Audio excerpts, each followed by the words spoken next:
Hello दोस्तों, कैसे हैं आप लोग। आज मैं फिर एक बार एक नई ठगी का वीडियो लेकर आया हूं और मेरे वीडियो पे लाइक व्यूज़ कमेंट नहीं आते हैं, फिर भी मैं वीडियो क्यों बनाता हूं, इसके पीछे रीज़न यही है कि लोगों को जानकारी मिल सके। कभी ना कभी तो लोग इसको देखेंगे और उनका काम आएगा, और ये हमारे लिए जानना क्यों आवश्यक है इसको भी मैं बताना चाहूँगा। आज के इस न्यूज़ में क्लियर हो जाएगा। देखिए, रिटायर्ड बैंक मैनेजर, जो बैंक मैनेजर है, अपने मतलब पूरी उम्र जिन्होंने बैंक में काम किया, वैसे लोग भी झांसे में आ जा रहे हैं, पढ़े लिखे लोग। और एक सेकंड में देखिए, लकी ड्रा में कैश प्राइज का झांसा देकर बैंक कैशियर से ठगी। यानी कि जो बैंक कर्मचारी है वो खुद ठगा जा रहे हैं, तो हम और आप तो आम इंसान हैं, इसलिए आपको इन ठगी के बारे में, किस तरीके से वो ठगी करते हैं, आपको जानना बेहद ज़रूरी है। तो आइए, मैं आप लोग का कीमती समय ना ख़राब करते हुए सीधे मुद्दे की बात पर आता हूँ। तो रिटायर्ड बैंक मैनेजर से कैसे ठगी किए। तो दोस्तों, आपके जो पाई पाई का जो पैसा कटता है पीएफ के नाम पे, या कोई भी मतलब ग्रेजुएटी के नाम पे, किसी भी प्रकार के उसमें कटता है आपका पैसा जो है आपके नियोक्ता से, उस पैसे को दिलाने के लिए, जब आप रिटायर होते हैं तो उस पैसे को निकलवाने के लिए आपके पास कॉल आता है ठगों का कि भाई आपका भविष्य निधि में इतना पैसा है, हम निकलवा देंगे, ये प्रोसीजर है, आपको इतना पैसा देना है। आप उनके झांसे में आ जाते हैं, अरे भाई मुझे ऑफिस का चक्कर काटना नहीं पड़ा, बढ़िया मेरे पास कॉल आ रहा है। देखिए दोस्तों, इस प्रकार से कभी भी कॉल में कोई सामने वाले से आकर आपको ऑफ़र नहीं देता है कि आपका पैसा निकल जाएगा। सबसे पहली बात, आपको खुद ही उस भविष्य निधि के ऑफिस जाना हुआ पड़ता है, या फिर आपके पास आपका यूएन नंबर है, उसके थ्रू आप उसको विड्रॉल करा सकते हैं। अगर आप कोई प्राइवेट सेक्टर में हैं जिसका यूएन नंबर नहीं है, तो आप जो भी आपके नियोक्ता हैं उनके पास जाके सीधे से अपना एक आवेदन देकर, और वो फॉर्म ऑनलाइन फिल करेगा, और उसके बाद आपका पैसा आपके खाते में आ जाएगा। जो भी कैंसल चेकबुक है, या आधार है, या पैन कार्ड है, जो भी देना रहता है नॉर्मल प्रोसीजर आप देंगे। ऐसे घर में किसी का कॉल नहीं आता है कि आपका जो आप रिटायर हुए इस तारीख को इस विभाग में पदस्थ है, आपका नाम ये है, क्योंकि हैकर लोग सारा डिटेल्स पहले से आपके विभाग से चुरा लिए होते हैं। वो आपके डेटा को खरीदते हैं पैसा देकर। किसी भी विभाग से वो क्या करते हैं, उनके किसी न किसी कर्मचारी को, अब मैं तो नहीं कह सकता कि वो कर्मचारी निम्न वर्ग का भी हो सकता है, मतलब प्यून से लेकर, या फिर उच्च अधिकारी लेवल का भी हो सकता है, उनसे वो डेटा किसी भी माध्यम से निकलवा लेते हैं। पता कर लेते हैं कि तुम किस पोस्ट पे थे, कब रिटायर हुए हो, कितने साल सर्विस किए, तुम्हारा सारा चीज़ उनके पास रहता है, A to Z। इसलिए आप जो है आसानी से उनके झांसे में आ जाते हैं, तो उनके लिए कोई बड़ी बात नहीं है। और इनके साथ भी, जो रिटायर्ड बैंक मैनेजर है उनके साथ भी ऐसा हुआ। वो अलग अलग प्रोसीजर के नाम पे 2.5 लाख रुपए जो है वो जमा कर देते हैं।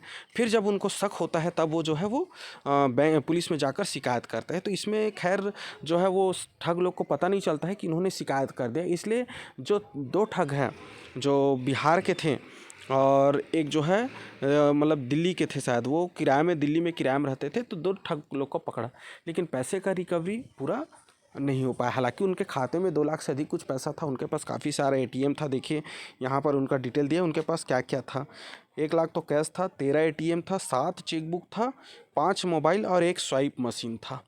यानी कि वो अलग अलग खुद के नाम में खाता नहीं रखता है, वो दूसरे ऐसे व्यक्ति का नाम में, या तो कोई मृत है या कोई फर्जी नाम, इस तरीके से वो बैंक के कर्मचारियों के सांठ-गांठ करके वो खाता खुला लेता है, और उसका एटीएम ले लेता है, और वहाँ से वो पैसे निकाल लेता है, या कहीं से स्वाइप कर देता है। वो खुद स्वाइप मशीन रखा है, वो स्वाइप कर लेगा, और उसमें ना ही कहीं सीसीटीवी, घर में बैठ के स्वाइप कर रहा है तो सीसीटीवी में भी कहीं चेहरा नहीं आना है कि वो कहाँ से स्वाइप हुआ है। तो पकड़ाने का या फंसने का उनको कहीं पर भी वो नहीं रहता। उस पैसे को वो 3 से 4 अकाउंट में वो डाल के फिर उसको निकालते हैं, डायरेक्ट अपने में नहीं लेते हैं। ठीक है, तो पकड़ाने का चांसेस उनको उतना नहीं रहता है, उतना डर उनको नहीं होता, लेकिन आपकी सावधानी आपको बचा सकती है। अब हम सेकंड में देखते हैं, लकी ड्रा में कैश प्राइज का झांसा देकर बैंक कैशियर से ठगी। तो इसमें होता ये है कि ये जो बैंक कैशियर है वो एक ऑनलाइन शॉपिंग साइट से शॉपिंग की रहती है, लगभग 30,000 का। उनके पास कॉल आता है कि भाई आपको जो है 5,000 का लकी ड्रॉ निकला है। तो जैसा कि मैंने अपने एक आध वीडियो में पहले और भी बताया होगा कि कभी भी आपको अगर कोई भी प्राइस या कुछ भी का ऑफ़र आता है तो पहले आपको 5 रुपये, 10 रुपये, 1 रुपये का रिचार्ज करने नहीं कहा जाता है। तो आप कोई भी वापस उन लोग कस्टमर केयर में कॉल करता है और आपको लिंक भेजे और ये कहे कि आप रिचार्ज करिए, तो भूलकर भी किसी भी प्रकार का रिचार्ज नहीं करेंगे। जैसे ही आप रिचार्ज करते हैं आपका सारा डेटा उनके पास चले जाता है। इन्होंने भी वैसा ही किया। और ये इसको जब वो कैश प्राइस का ये होता है, ठगी होता है, तो वो कस्टमर केयर भी कहाँ से निकाले रहते हैं। देखिए, जैसे कि मैं और भी कई बार बता चुका हूँ कि वो कस्टमर केयर जो है इंटरनेट में कस्टमर केयर सर्च किया था। यानी कि मैं आपको पहले भी सचेत कर चुका हूँ कि जब आप गूगल में कस्टमर केयर सर्च करते हैं तो आपको किन किन सावधानी को परखना होता है। एक बार पुनः बता रहा हूँ कि आपको मोबाइल नंबर कस्टमर केयर का, किसी भी कस्टमर केयर का कोई मोबाइल नंबर नहीं होता। अगर वो 10 डिजिट का मोबाइल नंबर है तो आप पहले ही समझ जाइए कि फ्रॉड है। दूसरी बात, अगर हम कोई कॉल करते हैं तो कभी भी कस्टमर केयर हमको कॉल बैक नहीं करता है, या अगर कस्टमर केयर का कॉल भी आता है तो ऑटो रिकॉर्डेड जो रहता है उस तरीके से कॉल आता है। अगर उनके एग्जीक्यूटिव से हम बात करेंगे तो हम जब कॉल करते हैं तभी उनसे बात होता है। तो आपकी जो छोटी छोटी चूक है, आपकी जो छोटी छोटी लालच है, वही आपको इन जो फिशिंग करते हैं, जो ठगी करते हैं, वैसे गिरोह में आपको फंसाता है दोस्तों। तो आपको सावधान होना ज़रूरी है और अपने घर के लोगों को भी सावधान करना ज़रूरी है। हर एक व्यक्ति को, आपको हर एक सदस्य को बताना ज़रूरी है कि ठग कितने प्रकार से एक्टिव है और आप उनसे किस तरीके से बचे जा सकते हैं। क्योंकि ठगी जो है वो किसी के साथ भी हो सकता है। एक मेरे वीडियो में, मैंने पहले वीडियो में बताया था कि एक 15 साल के बच्चे को झांसा दिया कि आपके पिताजी के अकाउंट से पैसा कटा है, हम प्रोसेस करेंगे, वैसा वैसा करते जाओ।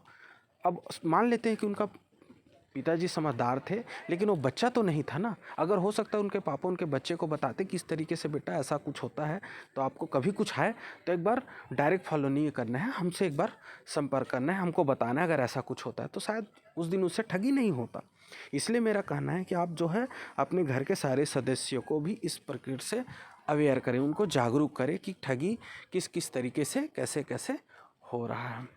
अगर मेरा वीडियो पसंद आए तो लाइक, शेयर और सब्सक्राइब करें, और नहीं आए दोस्तों तो कोई बात नहीं, आप डिसलाइक भी कर सकते हैं, लेकिन घर के लोगों को ज़रूर बताइए। ओके।